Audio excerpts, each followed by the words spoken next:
আপনি কি জানেন বাংলার এই নবান্ন উৎসব কিভাবে প্রচলিত হল?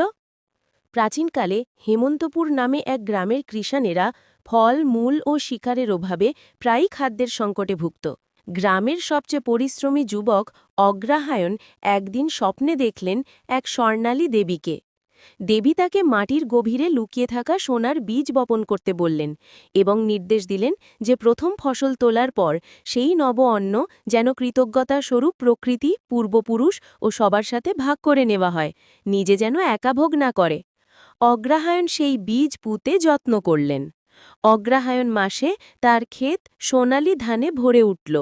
সে নতুন চালের পিঠে পায়েস তৈরি করে প্রথমে পূর্বপুরুষদের উদ্দেশ্যে নিবেদন করল এবং গ্রামের সবার সাথে ভাগ করে নিল। গ্রামবাসী দেখল এত দেওয়ার পরেও অগ্রহায়ণের ভাণ্ডার উপচে পড়ছে। তারা বুঝল যে প্রকৃতির দান সবার সাথে ভাগ করে নিলে জীবন সমৃদ্ধ হয়। সেই দিন থেকেই বাংলার কৃষিভিত্তিক সমাজে নতুন ফসল ঘরে তোলার এই আনন্দময় কৃতজ্ঞতা উৎসবটি নবান্ন নামে পালিত হতে শুরু করল।